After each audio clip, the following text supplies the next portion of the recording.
नमस्कार विद्यार्थी मित्रांनो.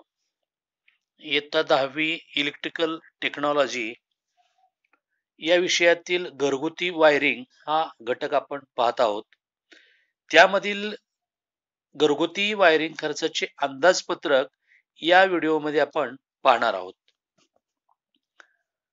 आपल्या नवीन घरामध्ये वायरिंग करण्यापूर्वी कोणत्या खोलीमध्ये कोणती उपकरणे वापरायची आहेत त्याचं आयोजन सुरुवातीला करावं लागतं. त्यानुसार वायरिंगचा आराखडा तयार करावा लागतो. त्यानुसार लागणाऱ्या साहित्याचे व होणाऱ्या खर्चाचे अंदाजपत्रक तयार करणं आवश्यक आहे. यामध्ये एक लाईट पॉइंट म्हणजे एक स्विच ऑन केला की एक दिवा लागेल अशा पद्धतीनं एक पॉइंट समजला जातो आणि याच पद्धतीनं प्रत्येक खोलीतील पॉइंटची संख्या मोजून निश्चित करावी लागते आणि ही पॉइंटची संख्या निश्चित झाली की पुन्हा मेन सप्लाय पासून द्याव्या लागणाऱ्या वायरची लांबी मोजून एकूण किती लांबीच्या वायर्स कोणत्या प्रकारच्या लागतील हे निश्चित आपल्याला करता येईल आणि त्याचबरोबर इतर साहित्याचाही आपल्याला अंदाज बांधता येतो.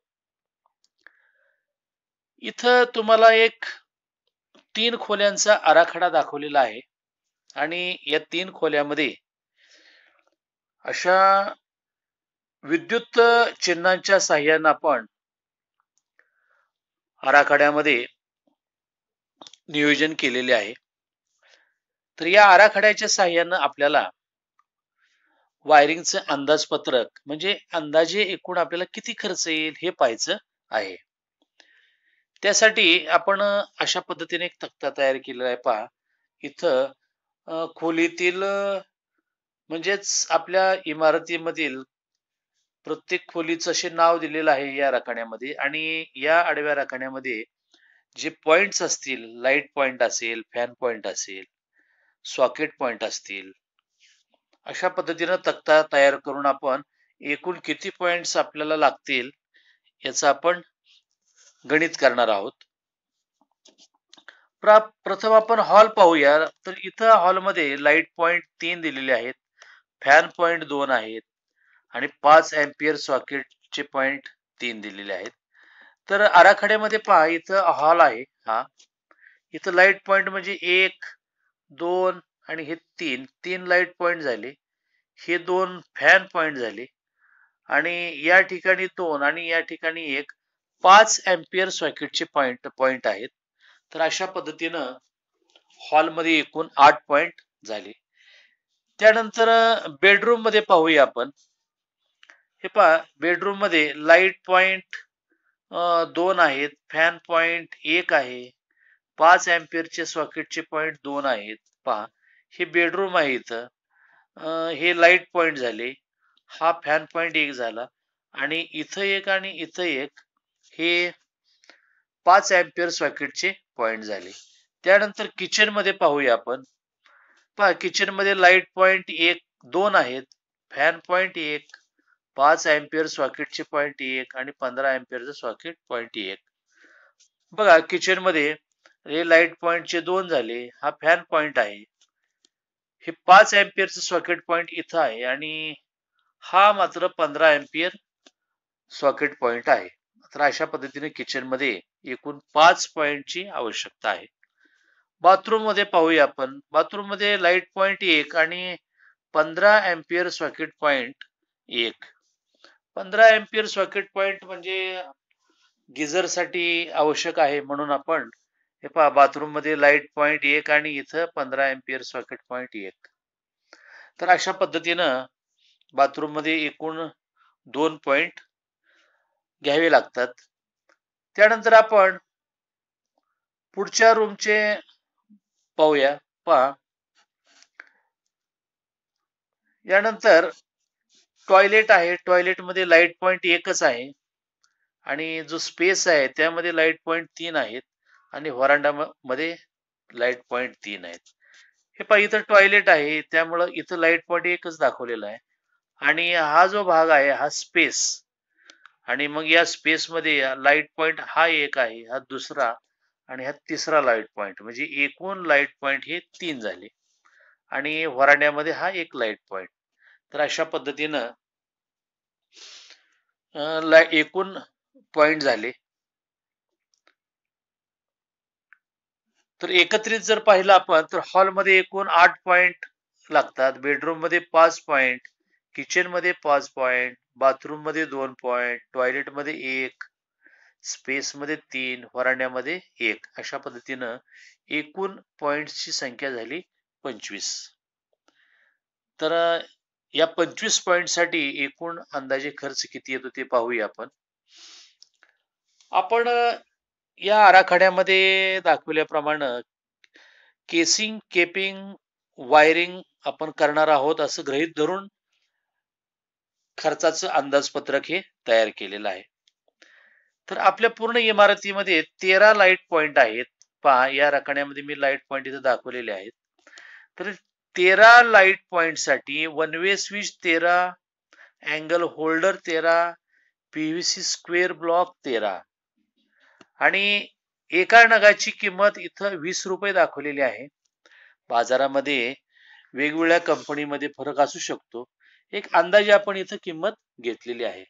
तुम्ही प्रत्यक्ष दुकानामध्ये जाऊन किमती घेऊन सुद्धा अंदाजपत्रक तयार करू शकता. तर वन वे स्विचची एका नगाची किंमत 20 आहे आणि एकूण आपल्याला नग लागणार आहेत 13, म्हणून एकूण त्यासाठी किंमत आपली खर्च होणार आहे 260 रुपये. अशा पद्धतीनं अँगल होल्डर एका नगाची किंमत 22 घेतलेली आहे. तर 13 अँगल होल्डरची एकूण किंमत होईल 286 रुपये. त्याचप्रमाणे पीव्हीसी स्क्वेअर ब्लॉक जे आहेत ते एका नगाची किंमत 10 रुपये आणि 10 रुपयाप्रमाणे 13 नगाची किंमत 130. अशा पद्धतीनं एकूण लाईट पॉइंट जेवढे आहेत त्यासाठी एकूण आवश्यक खर्च होईल आपला 676 रुपये. त्यानंतर फॅन पॉइंट पाहूया आपण. एकूण इमारतीमध्ये आपल्या 4 फॅन पॉइंट आहेत, म्हणून 4 सिलिंग रोज पीव्हीसी स्क्वेअर बॉक्स 4 सिलिंग रोज बसवण्यासाठी आणि फॅन रेग्युलेटर 4. अशा पद्धतीनं आवश्यक साहित्य आपण मांडलेलं आहे. एका सिलिंग रोजची किंमत 18 रुपये आहे. तर एकूण 4 सिलिंग रोजची किंमत 72 रुपये झाली. त्याचप्रमाणे स्क्वेअर ब्लॉक्स जे आहेत त्या एका नगाची किंमत 10 रुपये गृहीत धरली तर 4 नगाची किंमत 40 रुपये होईल आणि फॅन रेग्युलेटरची किंमत, एका फॅन रेग्युलेटरची किंमत 160 रुपये गृहीत धरलेली आहे. तर एकूण फॅन रेग्युलेटर 4 आहेत, म्हणून एकूण 640 रुपये खर्च येईल. अशा पद्धतीनं फॅन पॉइंट साठी एकूण आपला खर्च होईल अंदाजे 752 रुपये. त्यानंतर 5 अँपियर सॉकेट पॉइंटचे जे आहेत त्यासाठी एकूण आपल्या इमारतीमध्ये 5 अँपियर सॉकेट पॉइंट आहेत, म्हणून one way switch 6, 3 pin socket 6. तर एका वन वे स्विचची किंमत आपण 20 रुपये गृहीत धरलेली आहे. या प्रत्येक वस्तूची किंमत बाजारामध्ये वेगवेगळ्या कंपनीची वेगवेगळी असू शकते.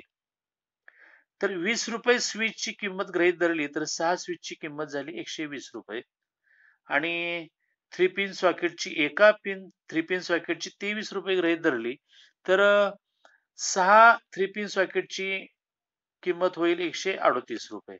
तर अशा पद्धतीनं 5 अँपियर सॉकेट पॉइंट साठी खर्च आपल्याला होईल 258 रुपये.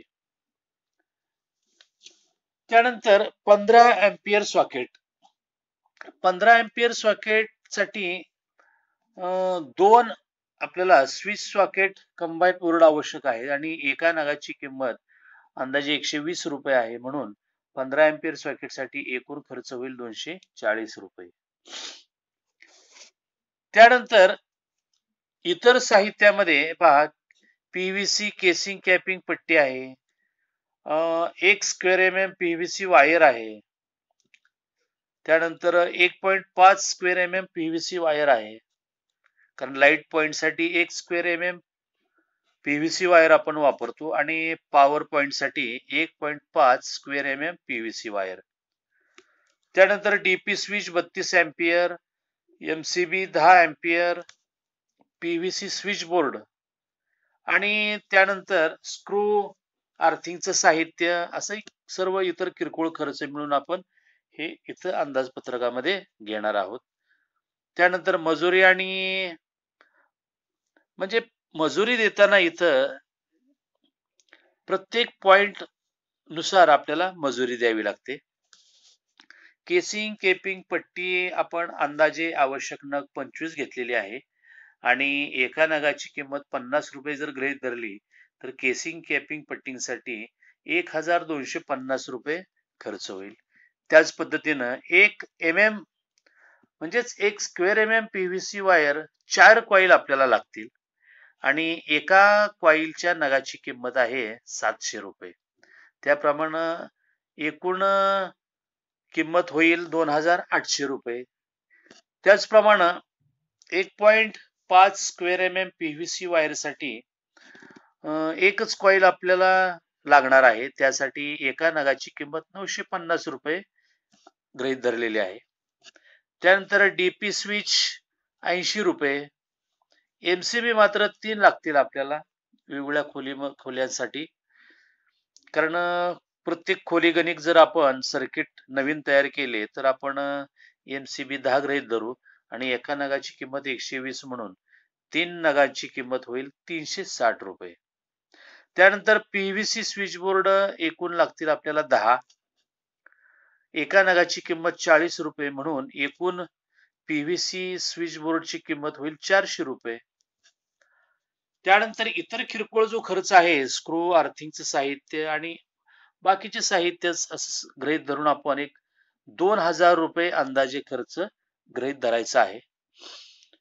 एकूण आपले पॉइंट झालेले आहेत 25 म्हणून प्रत्येक पॉइंट नुसार जर मजुरी द्यायचं म्हटलं तर एका पॉइंट साठी 100 रुपयाच्या दरम्यान समजा घेतलं असं गृहीत धरू आपण तर एकूण 2500 रुपये मजुरी होईल. तर अशा पद्धतीने या सर्वांची जर बेरीज केली तर आपल्याला एकंदरीत असा खर्च इथे दिसेल. पहा, लाईट पॉइंट साठी 676 रुपये खर्च झाला, फॅन पॉइंट साठी 752 रुपये, 5 अँपियर सॉकेट साठी 258 रुपये, 15 अँपियर साठी 240 रुपये आणि इतर साहित्य हे सर्व मिळून 10,480 रुपये होत आहेत. तर या सर्वांची जर आपण बेरीज केली तर आपल्याला एकूण खर्च एवढा येईल 12,406 रुपये. तर अशा पद्धतीनं हा खर्च अंदाजे आहे. यापेक्षा थोडासा कमी होऊ शकेल किंवा जास्तही होऊ शकेल. तुम्ही तुमच्या घरासाठी या पद्धतीनं वायरिंगच्या खर्चाचं अंदाजपत्रक तयार करू शकता. धन्यवाद.